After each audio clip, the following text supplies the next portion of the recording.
Exciting when we have people come back to GIF. And you were here back in 2019? I was here 3 years ago, almost exactly. It's great to be here, everyone, and thank you so much, GIF, for giving us the platform to speak, and to all of you for taking the time to listen.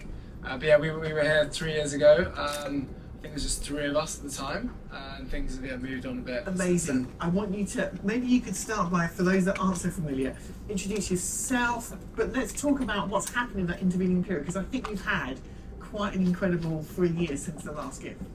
Yeah, so my name is Will. I'm the co-founder of Ocean Bottle. So really Ocean Bottle is well, it started as a very simple concept. Really it was all around enabling individuals to make a global impact on the plastic crisis. I'll tell you a little bit more about how it started. So really what we do is we make what we call the world's most needed reusable bottle. So for each of our products we fund collection equivalent to 1,000 plastic bottles in weight. So it's an enormous amount of plastic. You can fill the volume of a small car, and collectively that impact really adds up. So we've now funded a collection of just over 7 million kilograms of ocean-bound plastic around the world. So if you put that in plastic bottles, it would actually be enough to circle the planet just over 3 times. How this actually works in principle is that we're actually setting up collection projects in coastal communities around the world with really high levels of plastic pollution, and effectively enabling people to come and to basically bring their plastic waste and exchange it for money and other valuable rewards. So that's kind of what we do. It's all around enabling people to actually make an outsized impact that's kind of bigger than themselves, about going from doing less harm to actually doing good. Amazing. And so what makes me really jealous is I'm sitting here at age 46. You've let me into a secret, which is that you're 28 years old. I want to get under the skin of, you had an idea as a 24-year-old, and you didn't sit on the idea and think, well, that would be great if someone would do it. You did it, and you got the right people together to make it happen. Just tell me about what that looks like as a 24-year-old making something like this come to pass. Well, James, if you look a bit closer now, I've got a few grey hairs in here, and the hairline's taking a dent as well. As you see, I think I might be sort of an 80-year-old in a 28-year-old's body, but yeah, we'll see about that. So I studied engineering, so that kind of gave me that mindset around solving problems, and I became obsessed with sort of people and planet, the different challenges that we need to solve within our lifetime. And I actually, after studying, I went to spend a year working as a deckhand at sea in the Indian Ocean. And I just saw plastic everywhere. Later, traveling that year, I was in Colombia, and I actually saw rivers just choking with plastic waste.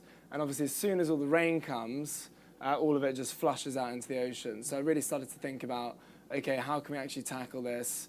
I started to research the problem. I found out that actually in the next 2 decades, ocean plastic is expected to quadruple in weight, so become 4 times as bad as it is today. So it really needs a global response. We need organizations, we need governments, and we need hopefully startups like us to try and do as much as we can. You've touched on a couple of things there that I think is really important. So we're COP27. No doubt next year there'll be a COP28, and I know Greta, she's decided not to come to go to this one. You've seen the challenge head on. You've seen it physically, and it compelled you to action. Maybe you could just give us a perspective. We've heard quite a few talks over the last couple of days. In fact, James from CERN gave a very compelling talk at the beginning of the day about the need for change, the need for action. You're physically trying to create awareness of the challenge of the situation. What's your view on the rate of change? What needs to happen? What are some of the things that we can do as the innovation community to really start the acceleration as to where we need to get to? I think we all know the problems now. So I think there's kind of that's the biggest thing, is kind of moving away from problems to solutions. What's really encouraging actually is just to see how many people are pouring into this space just over the last couple of years. I think COVID has actually been a massive accelerator as well. Everyone in this room is a part of this journey, and I think that's probably the most encouraging thing, is that there's so many bright minds across the world working day in, day out to actually create a more sustainable and better future. I think the question now is, it's not can we get there. The question really is, can we get there fast enough? And there's also a lot of questions around, will it be a just transition? We're sat here in London. The conversation at COP was really around, the global north has contributed to 92% of historic emissions. So who really should be paying for loss and damage in the global south? I think to me it's pretty clear. But those are some of the conversations that I've seen going on. But I honestly feel really encouraged. I think it's just now moving to action. What was interesting was actually I was on a sort of round table with some various chief sustainability officers from big corporates, and the conversation was, okay, how can we support innovators and startups to actually scale up their innovations and really make a difference? And I basically said to them, we don't need more accelerators and competitions. What we actually need is for you as those big corporates to pilot, to test our innovations within your supply chains, to then potentially scale them up. Not only because it can create big impacts across their supply chains from an environmental and social perspective, but also because a lot of these innovations actually are creating huge efficiency gains and are actually creating a lot of return on investment for those companies that they're working with. I want to talk a little bit, if we can, about the design. Beautifully designed bottle. And you've obviously had a real say in how you wanted the whole thing to come together, the look, the feel. It's quite weighty, it's quite chunky. You're obviously expecting that this is going to get reused a lot. I'm gonna be a bit of a pain in your ass. So we have a lot of these bottles at home, right? That's my fault, right? Because you should have reusable bottles and reuse them. What seems to happen in my home is that kids go to school with their reusable bottle. Do I ever see it again? No. And I think in terms of return rates, I'm really bad with returnable plastic bags as well. So tell me about the design. Tell me about what you've thought about when it comes to a returnable bottle. Do you feel like the returnable system, reusable system rather, is a system that works in the context of actually carbon? James, it's a fantastic question. So I'll start a bit around the design, and then I'll kind of touch on the what I call the delayed landfill kind of topic, which is a very interesting one. So yeah, I think the designers almost wanted to kill me in the process. I think the amount of sort of nitpicking, and so we spent. So I'm half Norwegian, so sort of grew up in Oslo for a bit, and so we decided that we wanted to design the bottle there in Norway.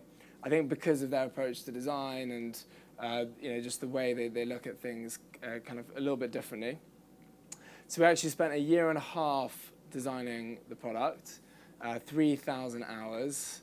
The very first question we answered was actually, do we really want to make another reusable bottle? Because there's so many of them out there. I mean, there's probably hundreds, if not thousands, of different choices of reusable bottle. Yeah. And I think what we quickly found was that actually there were some key innovations that we could make that would create something that actually people would be encouraged to use every single day in their life. So what we really focused on was functionality was absolutely key. Aesthetics, we wanted it to look amazing, so people actually wanted to use it. And finally, sustainability. So within those three, it's the first insulated bottle that's dishwasher safe. It's kind of crazy that bottles out there, something you're actually ingesting liquid from, you can't put in the dishwasher. So that was a key thing for us, as well as just this sort of dual lid functionality. So it's easy to fill, easy to clean. Yeah. I go put my Joe and the Juice smoothie or whatever in it, and it kind of works for a variety of different drinks and beverages. So we can kind of cover a broad space. Then aesthetics was key. I mean, we went for the kind of simple design. You don't want something that people are going to get bored of. And finally, sustainability. So we don't use any composite materials. Everything can be taken apart. But we also have a 10-year warranty. So we offer spare parts for those 10 years for free. So you can keep it going. And then at the end of it, it's also recyclable. So we have a sort of closed-loop scheme that will be coming into play. With regards to cupboards being full of bottles, I think it's a great question and a great challenge. I think it's something that we definitely will be looking quite closely at, and I'll touch a bit more upon it, but we're building out quite a lot of impact technology, and it was really interesting to hear the metaverse talk just there. But basically, you don't actually need to have an ocean bottle to be a part of our ecosystem. You can actually have a Chili's, a Hydro Flask, whatever you want. So you don't actually have to buy another bottle to be a part of what we're doing, which we find very important. Excellent. So you've looked to try and do collaboration and partnership, which is another big part of what we've been talking about. In terms of competition, it's some things, there's competitive aspects to it, but on as many levels as possible, it's about, well, how do you potentially join up? And that sounds like the relationship with Chili's, in terms of trying to get together to do something bigger, is important. I mean, partnerships have been everything for us. In the beginning, reflecting back, we had no idea what we were doing, absolutely no idea at all. And we'd go around kind of knocking down doors, trying to basically take any opportunity that would come our way, because I think that's kind of what you have to do a little bit. Yeah. But for us, getting that partnership with a design agency who actually, they invested the time in the product, were really generous to us, so we didn't pay anything up front. We had a website agency who also built the website, and we paid them a year later. So I've been nicknamed the Chief Value Officer at the company, but really getting those partnerships where it's kind of a win-win situation for them and you. And it's been the same with our plastic collection projects. We work with various different organizations, 3 different organizations now. We have collection projects in Indonesia, the Philippines. We've just launched 2 projects in India, Ghana, about to launch in Kenya. And it's all possible through partnerships and collaboration, and it wouldn't be possible otherwise. And I think, but it's also really interesting to look at, okay, how can you actually partner as well with companies that would otherwise be classed as competitors? So, for example, Chili's, how could we actually work with companies like those? So when you're going about trying to source social entrepreneurial situations in those countries where it's about collecting the plastic, how much effort goes into trying to make sure that even though you're on the ground here, you've got an idea as to how they're structuring and setting themselves up as well? Is that aspect to you quite important in terms of how your partners are structured? It's really important. So for us, we're actually sort of building out our impact team. So one thing is obviously like the third-party certifications that those organisations have around what they're doing, whether that's fair trade or ocean-bound plastic certification. All of that's really important, and what we've built is actually sort of a supplier scorecard, if you like, where we're actually scoring them on a monthly basis, so they're kind of competing against each other to constantly level up and be better. So that's really important to us. I think the other thing to recognise is that we're sat here, exactly that. So what we're going to be doing is building out an impact advisory board. So basically, short of being sort of a trustee board, a board of advisors who really represent the projects that we're doing and the impact that we're trying to create. So we've created 4 impact pillars. So it kind of came through our B Corp certification process, actually, that we created these 4 different impact pillars that we felt were very aligned to what we were trying to do as a company. So number 1 was ocean health. We actually, we live on a blue planet. It's very easy to forget that when we're sat here in London. It covers 70% of the Earth. Every other breath of oxygen that we take is from the ocean. So without a healthy and thriving ocean, we are in serious trouble. So that's a big mission for us as a company. Social good. All of the projects that we do are about creating social good on the ground. So whether that's enabling people to, again, exchange that plastic for money, but also we have a lot of social additionality programs as well. So people can get access to education, healthcare, even medical insurance, as well as sort of their very first bank account. So those projects are really, really key to us as well, and we're constantly trying to push new social initiatives on the ground. And then the final 2, which I'll gloss over a bit quicker, are circularity. So that really boils down to our supply chain. It would be hopeless if we're doing all these positive impact projects, but then we've got kind of a useless supply chain. And we're also not perfect either. That's something that I'd love to talk about as well. Is we've got ways to go in terms of how we can do better within the global ecosystem and the global economy that we live in today. It makes it very, very difficult to transition. And finally is climate action. So it's all about that kind of net positive approach of making sure that any footprint that we do have, that we're offsetting that several times over. So we have blue carbon mangrove projects that we invest in, and we do. There's so much to it, and I think one of the things that's potentially interesting for the people in the room is that we're all working in different sectors, but with a cap on that says innovation. You know, we're meant to be here thinking about the future, thinking about what our company's futures looks like, and actually thinking about the kinds of things that we should be investing in. And I suppose for any brand, for any business, our kind of equity is at the heart of this. What do we stand for? What are we about? What are then the things that we should be adopting?